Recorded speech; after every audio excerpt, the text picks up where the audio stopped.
Today, we are joined by a very special guest, US Governor Peter Shumlin, and he's going to be talking to us a lot about action and service this afternoon. He's the 81st Governor of the state of Vermont, and he served as the Chief Executive for 3 terms, and that's probably as long as many of you have actually attended secondary school. As a public figure, he's very committed to education and supporting students to become the voices or the leaders for the future. He's currently leading an organisation called Putney Student Travel that engages students around the world in ways in which they can practice active service through meaningful interaction with the local communities. So I'd please like you to join me in welcoming Governor Shumlin as he shares his stories and his experiences and the importance of global education. Welcome.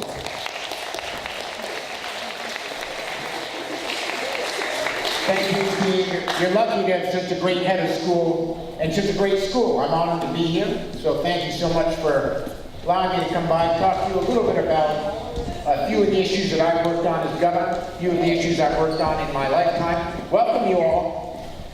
Come on in. Everybody else got lobster and champagne. You all were late, so I'm going to talk to you a little bit about, I always find that if I hear someone's story, I listen to them better. So I want to tell you a little bit about how I became a governor, why I became a governor, a few things that I got done, some of the things I'm doing now, and then what I really want to do is have a dialogue, answer questions. Wouldn't you take a question over a lecture any day? Yeah? No? Yes. Okay, I'll talk for an hour. So listen, here's my story. I was lucky enough to be born in the little state of Vermont, and it's a beautiful state if you haven't been there. Those people on the left are my parents. 70 years ago, they founded something called Putney Student Travel, and their life experience was really, their life's work was really colored, like many of us, by our life experience. My dad fought in World War II against Hitler.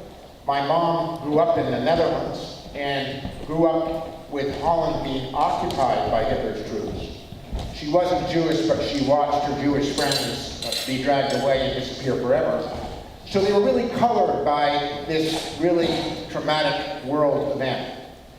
They fell in love. They were high school teachers, much like the extraordinary teachers you have here. And they decided back before airplanes, before internet, before WeChat, before telephone service, that if you could send students like you all over the world to do service, to live in homestays, to hike and bike and get off the beaten track, to learn about art and culture, that they might play some small role in promoting world peace and understanding. So they founded Putney, and when I graduated from Wesleyan University in Middletown, Connecticut, I thought, that's a pretty cool thing to do. I want to go do that too, because we changed students' lives in a short period of time. But they also instilled in us, which I bet your parents have with you too, a real responsibility to do more than just think about ourselves, to do more than just get a great education, make money, take care of your family, to make a difference. And I know that's what Hong Kong Academy is all about. So I decided that I had some things I really cared about and that I wanted to change. And so I ran for office. When I ran for governor, I was in a tough campaign like you always are for governor. But I ran on a platform that was a little different from other candidates. And you have to remember at the time, it was the bottom of the worst recession in American history. President Obama had just become elected president. Our world economy, including here in Hong Kong, was under tremendous stress. And the job of a governor and a leader and a president was to create jobs and lift us out of the rut. And I said, if you let me governor, I'll do a lot of things, but I'm going to focus on jobs. And one thing I want to do is to move us from coal and oil and power generation that's going to destroy the planet to renewable energy and energy efficiency that's going to hopefully save the planet. My opponent said, hey, if you do that, you go with this guy, that's crazy stuff. I also said I was going to shut down one of the old electric generating facilities in our state, the biggest one. He said, this is crazy stuff. He does that, you're going to lose jobs. Your power rate's going to go through the roof because solar and wind is much more expensive, he claimed. He said, so he's going to pick your pockets, he's going to kill your jobs, and it's going to be a bleak future. So when I got elected, that young woman right there, with her fist clenched, met with me with a bunch of friends. And she said, listen, we're really concerned about the future of this planet. We don't think you all get it, and we want to help you. So we want to do grassroots organizing in communities across Vermont to get our communities to actually do what you're talking about, build out solar, build out wind, get energy efficiency right. And we don't have all day, so I'm going to give you the short version. I signed the bill, and shortly after I signed the bill, just as a reminder of how big climate change is, a storm called Irene hit Vermont. We got 21 inches of rain in our little state in about 4 hours.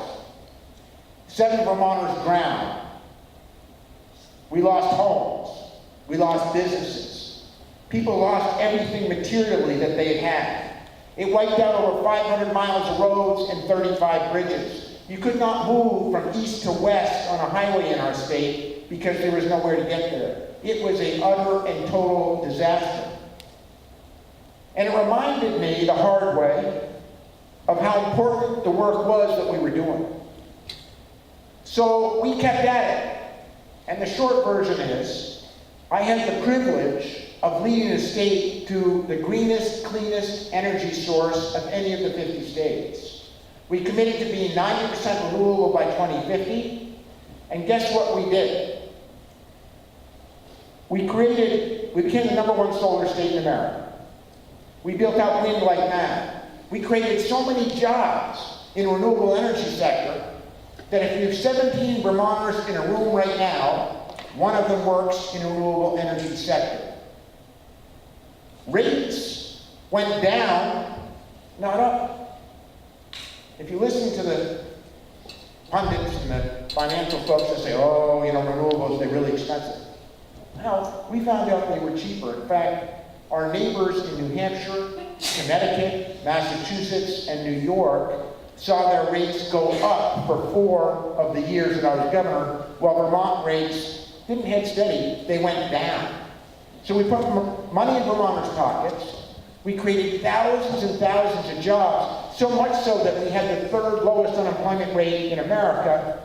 But the most important point is, we became the greenest state for energy in the country. When President Obama was trying to put the Paris Accord together, he had a problem. He really cares about climate change, but for 6 of the 8 years that he was president, he had a Republican Congress. And what do many Republicans say about climate change? Speak up. Fake news. Yeah, it doesn't exist. It's a phantom of people's imagination that want to do in the coal and oil industry.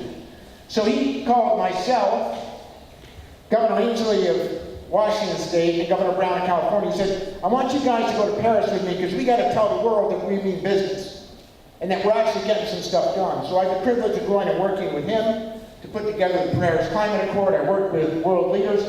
Who is that? The guy on the left, you know, right? Yep. Who is it? Yeah, that's the guy. And who's the guy on the right? Who said that? Say it again. Mike Pence. There you go. Who's Mike Pence?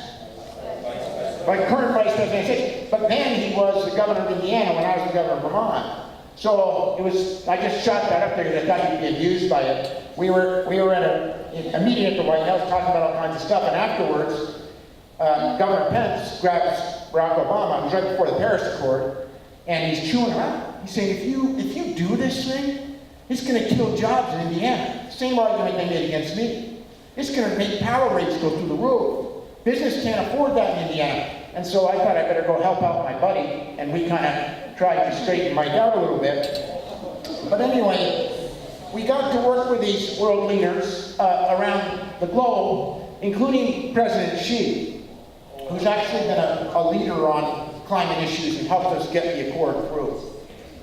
So, the reason I'm here talking about this to you is that if you had told me when I was in high school, and I know I'm old, but I'm not that old, it wasn't that long ago, it wasn't like horse and buggy.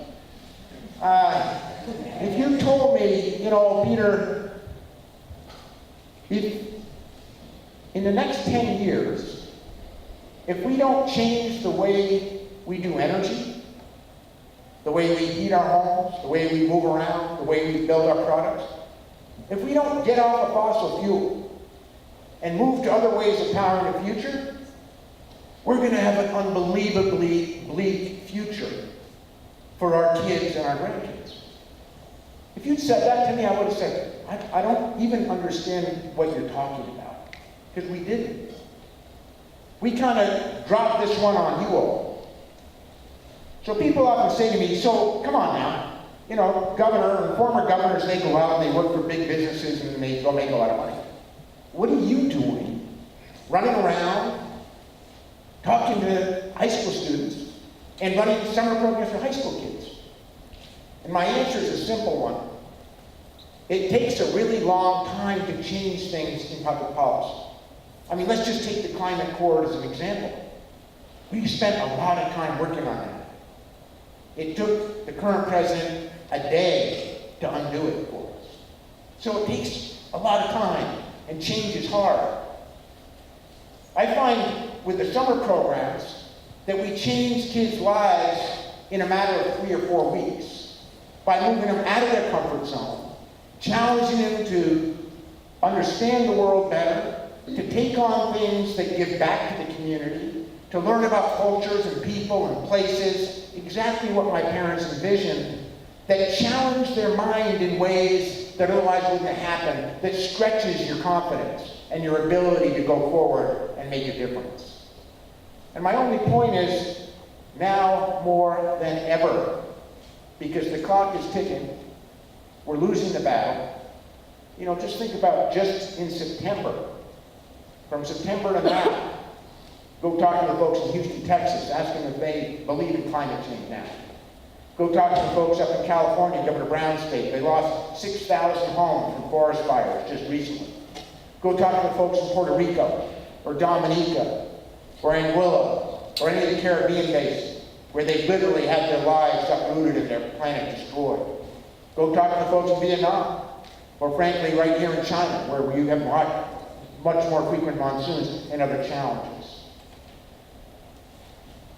At Putney, what we do is send students on programs that really challenge you. They're not TOURs. And if you don't believe me, talk to Robin, because Robin has led and directed many of our programs over the years. But I should... Miss Smaller.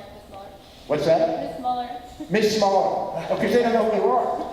Oh my God. Everything good that Miss Smaller does, we trained her to do that way. And if she ever messes it up, that was someone else's fault. Miss Smaller. Because they wouldn't have known who you were. Thank you.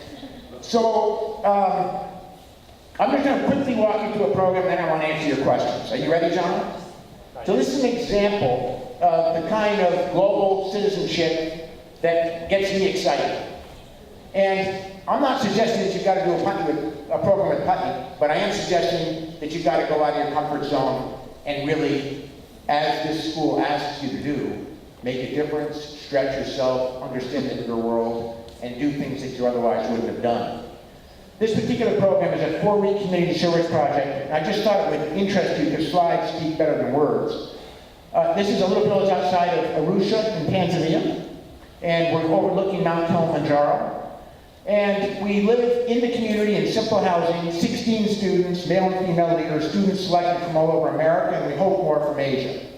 And we always have a local group of women that help us do the cooking, although you join them every 4th or 5th night to learn how to do local cooking. But there are 4 different projects in the village, and we're there for a month. The first is we're helping to build a school there for a community that doesn't have a school. So the kids want to go to school, they want to learn, but they don't have a facility. Second, we always have an agricultural project of some kind so we can understand sustainable agriculture, some of the challenges they're facing as a result of climate change, and just growing local crops. We always teach English and other things to local kids in the village because they're kind of the biggest hit in town, as you can imagine, when we show up from outside. And we always run an enrichment program for the little kids in the village because frankly, you don't need a lot of training to do that. And we also ask you, much like the academy, to do an independent project.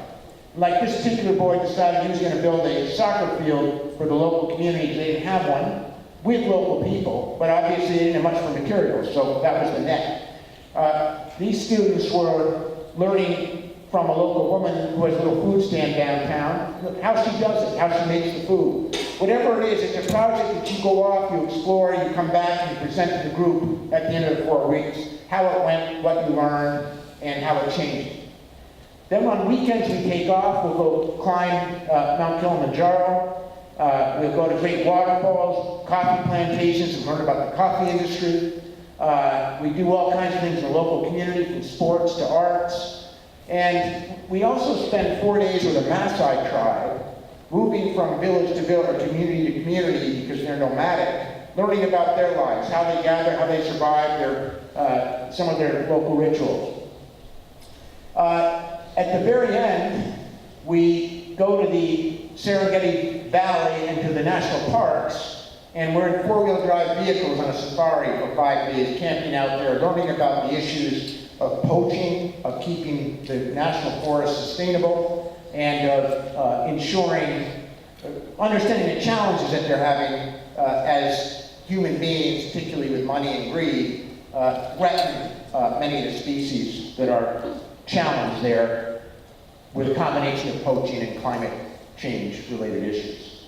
So that's just an example. There are many, many programs. We have a partnership with National Geographic. So we're the only provider of summer programs for National Geographic where we take their experts and their explorers and put you in parts of the world learning about their extraordinary knowledge. We have a partnership with the New York Times called New York Times Journeys, where we take their editors and their reporters, put you in parts of the world where they've been reporting, and you learn what's real and what's not, some of the challenge of getting to the bottom of the story, figuring out when you're being told the truth and when you're not. So there's a lot of variety of programs, and it's a really challenging way to stretch yourselves. So I'll just close by saying this, whether it's with us or someone else, what this great school does is give you an extraordinary opportunity to make a difference.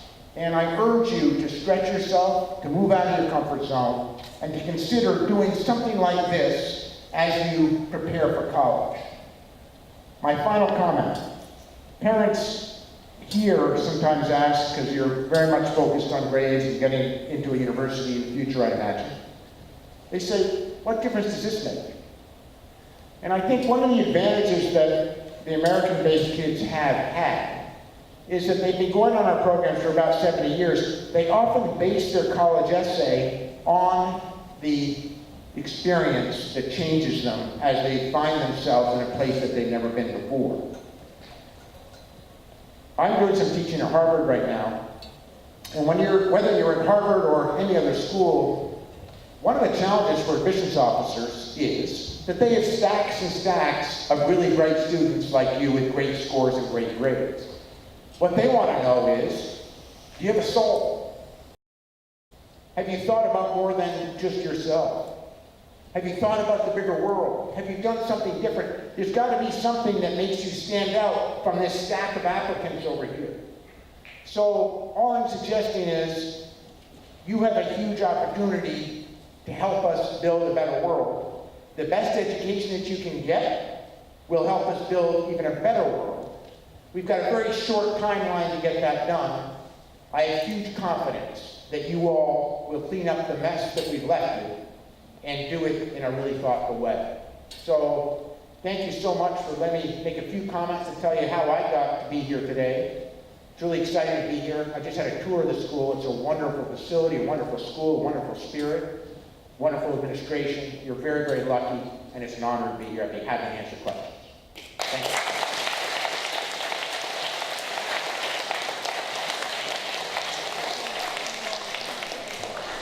So who dares go first?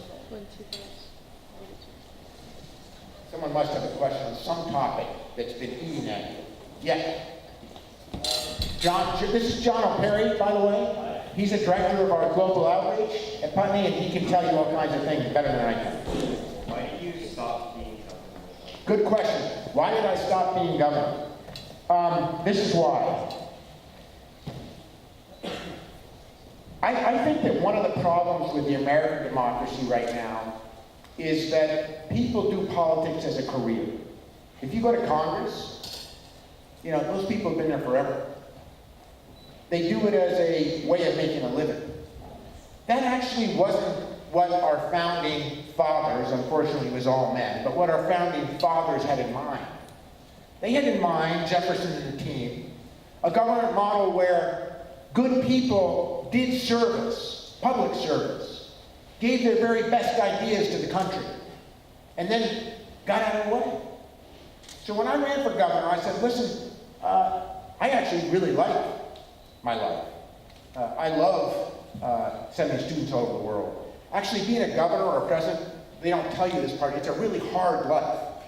You know, you get up, you're on the road at 5 in the morning, you get home if you're lucky at 11 o'clock at night, you go all day full stop, you can't get enough minutes in the day to get the job done, and it's 7 days a week, right? So I said, listen, I'm gonna just do my best. I'm lucky to get elected. I'm gonna try to get done what I said I'd do, but I'm not gonna make it a career. Because the challenge there is that if it's your career, if it's your job, if it's how you make your living, what's gonna drive you the most? Come on. Think about it. We got keeping your job, right? I mean, you got a job, that's what you do, you're a politician, you're gonna be pretty worried that there's no paycheck at the end of the day to feed your family. Whatever it is you do. So the problem, I think, with American democracy now is, if you're worried about number one first, which is you, keeping your job, you're not really gonna make change. Why? What's the one thing about change that it does to people? Take a while, guys. Think about it. Makes them uncomfortable. Yeah, perfect word. Who said that? Makes you wicked uncomfortable. Change can be really hard, really threatening. You know, when I started putting solar panels all over Vermont, all kinds of people said, you've got the most beautiful state in the union. What are you doing, you bonehead? Those things are ugly. When we put up windmills on our mountains, they'd say, are you kidding me? Like, our mountains are beautiful and we've got wind on top of them. You're killing bears and you're killing bats. So my point is, I felt liberated by the fact that I was privileged to be elected, don't get me wrong, but I wasn't wedded to the job. I was wedded to getting what I want done.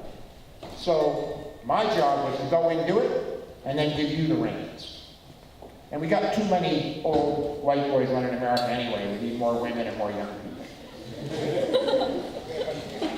What else are you wondering? Hi. I know you're very concerned with solar energy and wind energy and that kind of sustainable energy, but I'm wondering to understand, or you have any opinions on the animal agricultural industry and climate change? Yes, I do. Do you hear the question? I know you care about wind and solar and energy efficiency, but what about the way we grow our food? Is that a fair summary? Yeah. Yeah. So the point is, the way we grow food, you know all this, in agribusiness, is a disaster from an energy perspective. Forget the health. It's a disaster from an energy perspective. We use more energy growing the food than we do actually feed. You know, it's incredibly inefficient. So the history of that, if any of you have ever read an Omnivore's Dilemma, have not read it, I encourage you to read it. Because it basically follows a calf from birth to death in the American food system. And it'll tell you a lot about commercial food today. What did I do in Vermont? We promoted growing local, farm to plate. You can't go on Vermont on a Saturday or Sunday to a local downtown without seeing a local farmer's market loaded with locally grown food, best made cheeses. I got to move the American Cheese Award from one small farm to another small farm in Vermont, the #1 cheeses. I mean, imagine, the state of Vermont, Wisconsin used to win all the cheese awards, you know? Every time I saw Governor Walker and say, God, you know, I won that cheese award again. I mean, your cheese is no good. You got a diet, and you still can't win the awards. But the point is, we really promoted local, sustainable ag. The second thing I did is sign the only GMO labeling bill in America. What's that mean? I just felt that, like 68 other countries, consumers had the right to know what was in their food. So governors were signing the bills, but they'd always say, only if 5 or 6 other states go will we go, because they were afraid of getting sued. We passed it, we got sued. The federal government, with the Republican Congress, trumped us and said states cannot regulate federal food regulations. So in the end, we lost the battle, but we tried. But bottom line is, we've got to move from a petroleum-based food system to one that's sustainable. And I think we will. Yes? You said you were for energy efficiency. What's your stance on nuclear power? So my stance on nuclear is really simple. At least for the United States, this is an easy one. I actually shut down our only nuclear power plant. I did that because all of our nuclear power plants in America were built 40 years ago. And they were designed for a 40-year life. This was pre-technology, pre-computers. So you can imagine what they looked like. Ours, when I went into the control room of ours, I felt like I was in the Soviet Union in Sputnik in 1962. I mean, you can't make it up. If you saw that, you'd think it was from a movie set in the 60s. So here's the long and short of it. You can't extend old nuclear beyond its design life, so the American fleet is in real trouble. You can't build new nuclear because it can't compete with natural gas right now from a price perspective. You get killed. And we haven't figured out what to do with the waste. Until you solve those problems, cost and waste, I think that we're dreaming if we think it's going to solve our problems.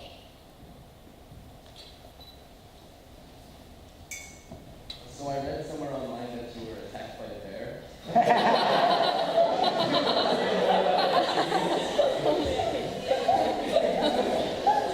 You know, the big problem with being a politician and technology is you can't get that stuff taken down.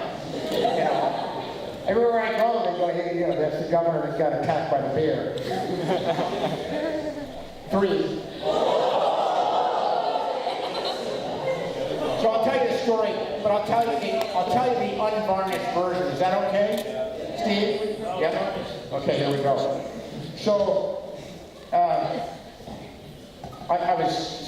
I was sleeping one night, and I sleep really heavily, and my wife goes, there's something outside. I said, I was beat, like you don't get any sleep as a governor. I go, no, can't really. No, there's something outside. There's something outside.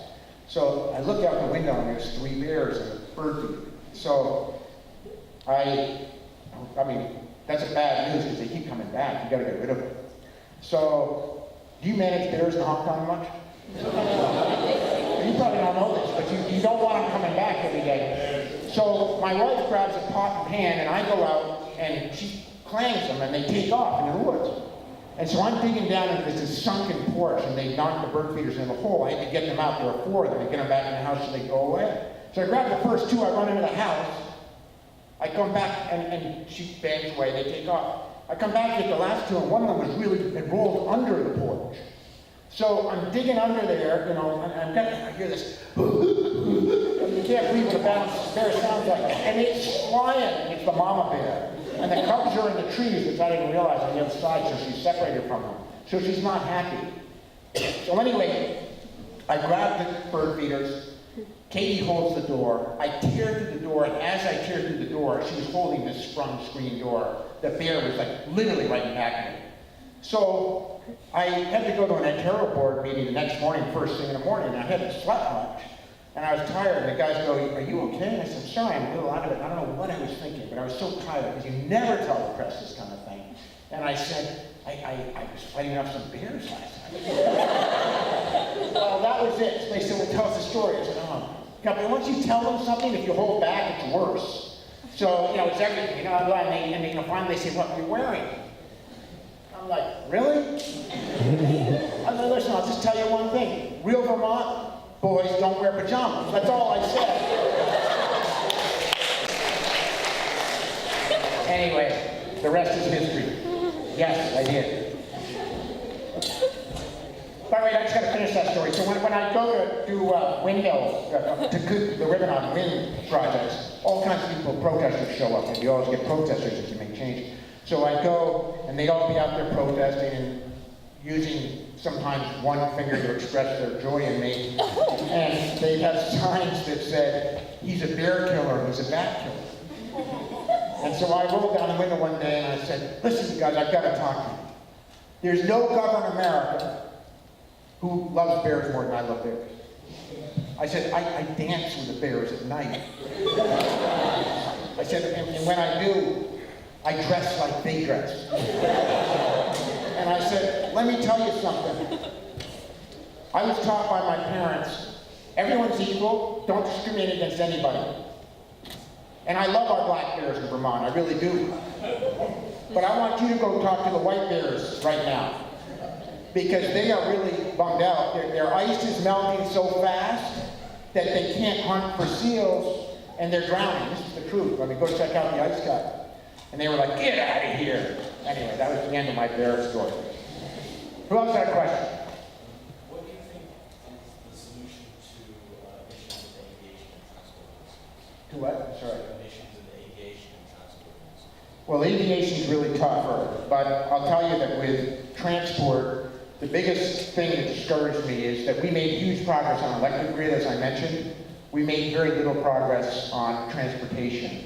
And in a rural state like Vermont, about half of our climate footprint is electricity, power. The other half is transportation. I collaborated with Premier Couillard of Quebec to build a plug-in station from Montreal to Boston. We promoted tax credits for EVs. But one of the problems we have in Vermont is that electrical vehicles are made for Hong Kong and downtown LA. They're not made for snow and mud and the challenges that we face on our roads. So the technology's got to catch up. I'm pretty optimistic that it will. Frankly, that's a place where China's really making a difference right now. If you read the press and the conversations that have been going on, isn't this ironic that China, not the United States, is telling Detroit, if you want to sell cars in our country, you better develop your EV technology and they better work and you better hurry, because we're not going to let you sell fossil fuel powered vehicles. And so now Ford and General Motors, Chrysler are all scrambling to meet the Chinese market. So I'm optimistic that market forces are going to take care of the transportation challenge as fast as we move from, computers the size of this room to one the size of your pocket. But we need your help. So go figure it out for us. Yes. What's your idea on the idea of fusion energy? Of what? What's your opinion on the idea of fusion energy? This is how I feel about new technology. We should try to develop all of the above, because I think that what we're using now in solar and wind and the other sources that we're using will be like the Model T compared to today's, new Ferrari. You wouldn't hop in a Model T to drive from Vermont to Los Angeles. So I really do feel like we've got technology on our side, we have innovation on our side, but we really haven't perfected efficient, cheap energy that can replace fossil fuel fast enough. And fusion may well have a future. So I say all of the above. Yes? John is doing a great job. He's getting his exercise. We've been sitting along. What was the most memorable thing that you did as governor? Best experience you had? What was the most memorable thing you did as governor?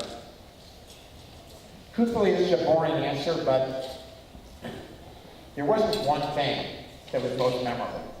It was all the above.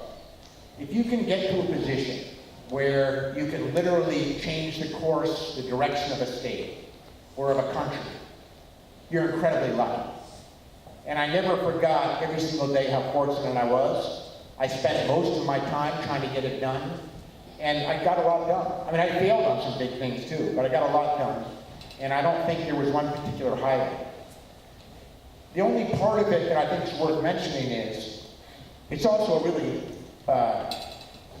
unusual life. And I think one thing that happens to people in positions of influence like that is that it goes to their head a little bit.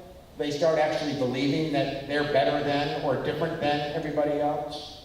And that's one of the problems with the long tenure of people in politics. I think the longer you are there, the greater you think you are. So, you know, I think maybe the single best decision I made was to go in, keep it brief, try to get it done, and then go back to, you know, feeding my hogs and my cows on the farm and living like everybody else. Question here. Right now, are you working with any other, like the current governor of Vermont or any other congressmen or women to help keep kind of what you started with the business? Did you hear the question, are you still working to keep some things going? Yes, but not as a political figure. I worked really hard on the opiate crisis in America. I was actually the first governor to dedicate my entire State of the State message to addiction, and to opiate addiction in particular. And people thought I was crazy. My staff said, "You're not going to do that." I said, "Yeah, I am." I said, "We're losing somebody in this country every 20 minutes to opiate addiction. And they're good people." You know, there's a kid from the football team who injured his knee, ended up on Oxycontin. They gave him 90 of them and 90 more. He got addicted. They cut him off and he started buying cheap heroin. So I feel very passionate about that issue because I do about a lot of issues. But on that one, you know, have you ever wondered why it is that America has a heroin problem all of a sudden? I mean, we didn't, when I was your age, you know, there was always some heroin use, but it wasn't like every 15, 20 minutes someone was dropping dead of heroin addiction. And when I started digging into it, I got into the issue because I had a lot of parents that would come up to me and say, you know, I've lost my son, I've lost my daughter, grandmothers that would say, I'm raising my grandkids now because mom's in treatment or mom died. So, you know, I started looking into it, and I went into prisons, talked to drug addicts, I went and talked to judges, I went and talked to psychologists and drug treatment folks, and just everyone I could talk to, and I kind of figured out that everything we were doing was wrong. So in my State of the State, I said, listen, we're going to change this. Number one, we've got people waiting in line for treatment.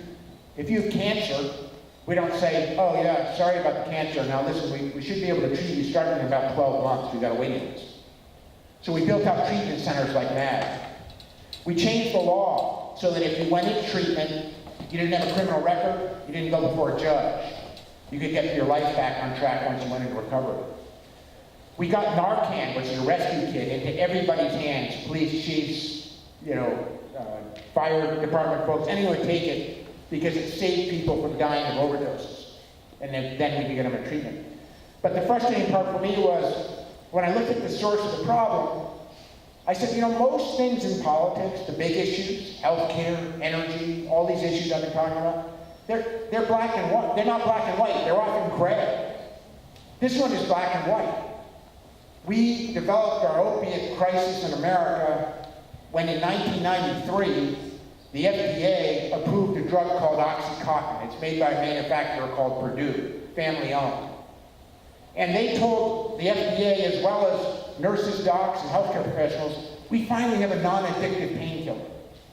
What they didn't tell people was that they were lying. It was highly addictive. It was basically heroin in pill form. And when they got caught, they pleaded guilty. I mean, you can go check the press on this. 3 execs pleaded guilty to lying, and they got a $700+ million fine. Of course, they sold about $10 billion worth of it that year. So I'm still pushing through the courts and through legislation to try and get the FDA to rescind the decision they made on Oxycontin back in the 90s. To simply say, we will only pass out these pills for chronic pain and for hospice care. Otherwise, you just don't get them. That's a real tall order because there's been so much money is being made on not only this drug, but all the drugs associated with opiate addiction that, you know, it's a really tough lift. I'll close with this example on this subject. I don't know how many of you watch the Super Bowl here, but, you know, it's a big game in the United States. It's the most expensive TV advertising of the year. It costs about, I don't know, I think, what is it? 20 million a half a minute or something crazy. Anyway, I was watching the Super Bowl and this big ad comes up. And it's a new drug. And it's to relieve the side effects of opiates. Apparently one of the side effects is constipation, to help, is to help get you over the side effects. I said, really? Like they can afford to advertise this on the Super Bowl, America's biggest, most patriotic game? So I started Googling it.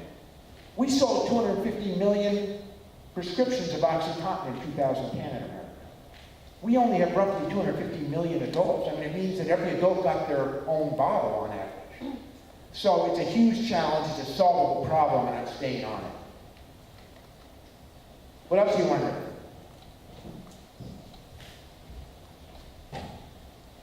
So you talked about how you really pushed for using renewable energy, good, and it was a success that Vermont became the green state in the U.S.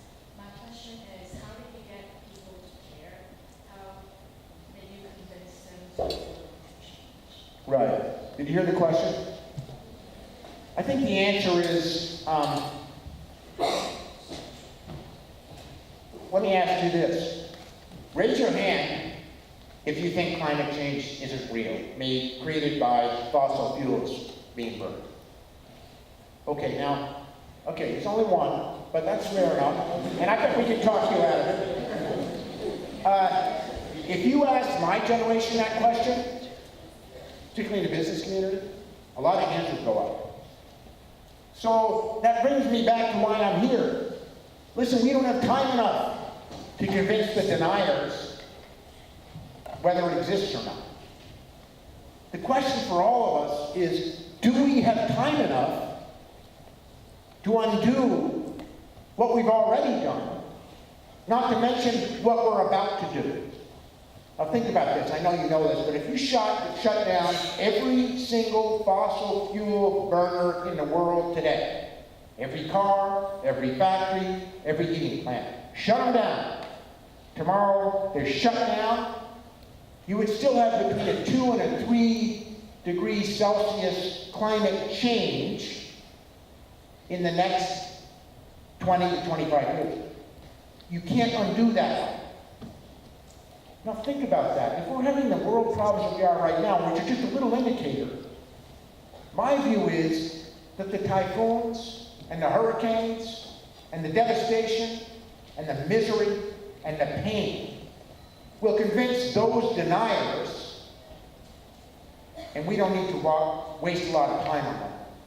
The question for all of us is, how do you get enough confidence, enough breadth of experience in the world, enough relationships, enough world understanding, and enough variety in your ability to adapt, to cope with it, and to change it, and to fix it. So I think we should stop wasting time on the deniers, because Mother Nature is going to, unfortunately, bring them a lesson that none of us wish we had to learn. Yes? What's your stance on gun control? So, this is where I am on gun control. I'm from a small rural state, and we don't go around shooting each other. Vermonters are peaceful people. So I don't have the same problem. I think the same problems as a governor that the bigger states do. But listen, I know Democrats aren't supposed to do this. I'm a deer hunter. I like hunting deer. We eat the meat. It's sustainable. It helps to manage the resources in Vermont. If we didn't, we'd have overpopulation, starvation, lots of other issues. I have yet to go hunting with an AK-47. So, one in every crowd. So, my view is, obviously, the situation that we're in America is a real problem. The question is, what do we do about it? And I think a lot of the legislative solutions that come up aren't going to solve the problem. The way to solve the problem is what Australia did.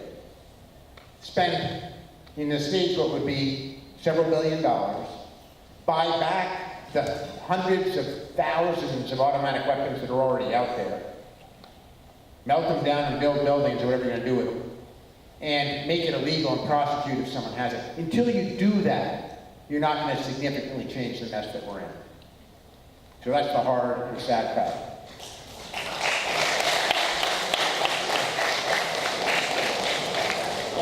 What else are you wondering? Yeah.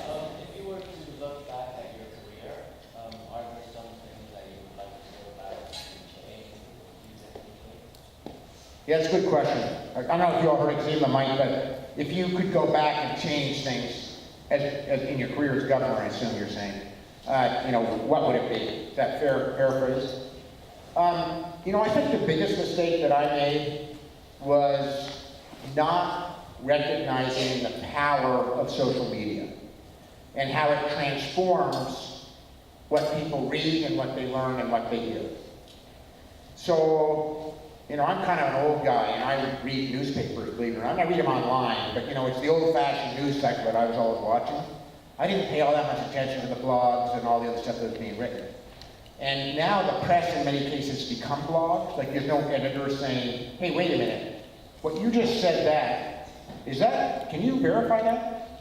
There's no editor saying, is that true? Where do you get this from? Show me where you got that. What's your source? The result is that I think I let a lot of things, as I was trying to get the job done, I let a lot of perception develop that was both unfair and untrue. And if I could do it over again, I wouldn't be as bad as Trump, trust me, but I would try to get my story out from my perspective more aggressively than I did. Yes? You said you wanted to get involved in politics, so you decided to become governor. Why didn't you want to go to Senate or House of Representatives? It's just really my personality. I like to see results, and I like to see them quickly. And I never had any desire to go down there and listen to endless hearings and, watch things move like molasses. I mean, it would be like watching paint dry. I just don't have the patience for it. So I sort of felt like I can change things in my little state. I wasn't that confident that I could change things as a member of 400 or whatever people all down there doing whatever they do. I also don't like Washington. I mean, nothing personal, but Vermonters, we like to go to bed in Vermont and wake up in Vermont. What else are you wondering? What is your stance on cannabis? Here's my stance on cannabis. I am the only governor in America that in my State of the State address, you know how the president gives a State of the State address? The governor has to give a State of the State address every year. I called for the legalization and taxation of cannabis to pass legislatively so that we could get it right. And I did that not because I wanted everybody out smoking pot, because I don't think that's a good idea. But I did it because when I went out and talked to folks, if you talk to high school students in Vermont, they'll tell you it's easier to get pot than it is alcohol, because we regulate alcohol. And I thought it was a way to actually be able to know what we were selling, just like we do with tobacco or alcohol. I hope people don't use any tobacco and not too much alcohol. It was a way to regulate the market, actually to keep it out of the hands of people that shouldn't be getting it. And obviously, the current system wasn't working. So all the other pot states that have passed this thing by referendum, we don't have referendum in Vermont. So I got the bill through the Senate, it was my last year. It died in the Democratic House. Then they elected a Republican governor, because in Vermont since 1960, we've always, when we replaced governors, gone Democrat, Republican, Democrat, Republican. And the Republican governor, and the legislature, the Democratic legislature decided that they agreed with me in the House. They passed the bill and the governor vetoed it. So it didn't happen yet, but I think we're going to go to a more sane drug policy in America. My view is that the biggest drug threat we have in our country right now is the legalized, approved, FDA-approved drugs that you get from the drugstore that are leading to heroin addiction and tremendous death, and not so much the marijuana, which ought to be regulated so you know what's in it. Yes? What's your current stance on how Trump is dealing with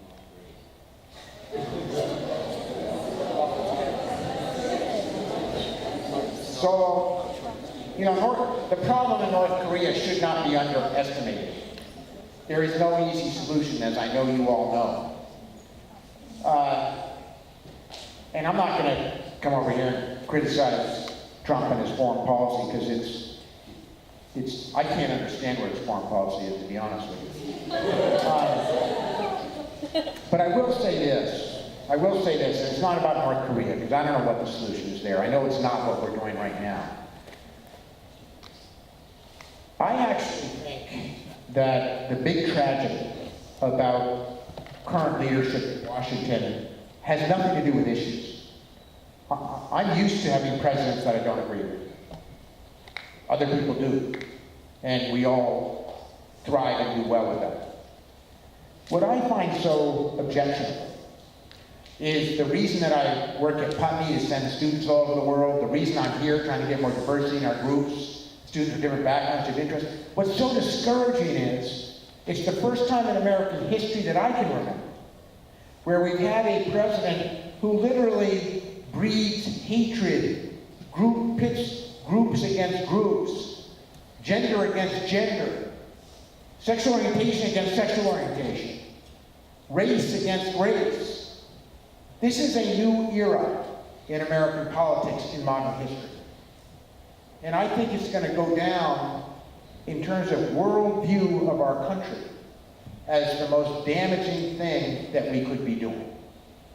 So, regardless of what his policy is in North Korea, and I can't figure it out, I don't think anyone else can either.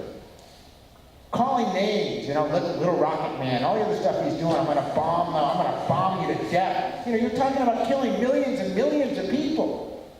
Seriously. No president has ever done that. He said, I'm gonna wipe out your whole country. We're talking about millions and millions of people. This is a new era. It's a new low. And we should take it really seriously.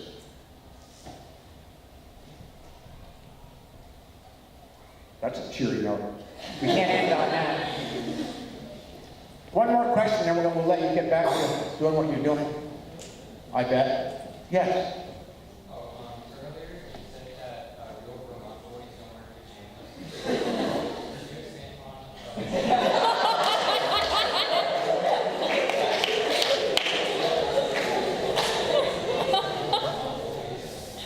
Sure. You all were laughing before the end of the question.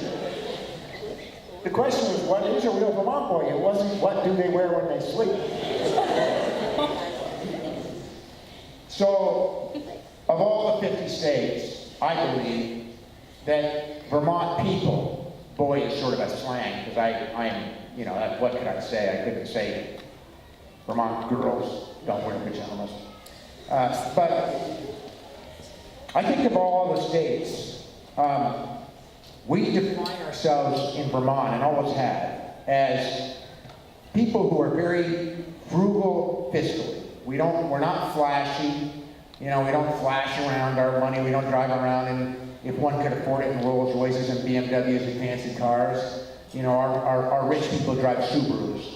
We buy more Subarus in Vermont. We're the only state that buys more Subarus than any other car, right? So we're modest people. And we're fiscally conservative, but we're socially liberal. Vermont was the first state to abolish slavery constitutionally. I helped pass the first, sometimes Al Gore said, it's alleged that Al Gore said that he helped invent the internet, which isn't actually what he said, but that's what the press reported. I really did help invent civil unions. I was the president of the Senate when Vermont invented civil unions, long before marriage equality was happening anywhere in America. I was the first Senate president to pass marriage equality legislatively, not by the judge saying, you got to treat people equally, but legislatively. So my point is, I think, to answer your question, Vermont boys and girls are people who care about each other, take care of each other, have a very high sense of fairness and decency, are fiscally conservative, and don't wear pajamas. I'm going to say that's the last question.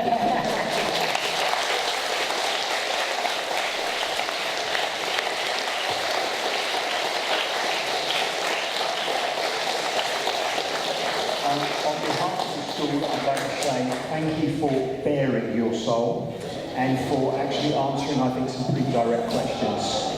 Yeah, it's a bit late catches on that one. I think the other thing is it's really interesting hearing about your experiences as governor and reminding everybody as well that you don't have to be in public office to be a leader and to make some change. And I noticed that you've got some leaflets down here. Are those available for students to come and take if they wish to? Okay, all right. So once again, please, big hands.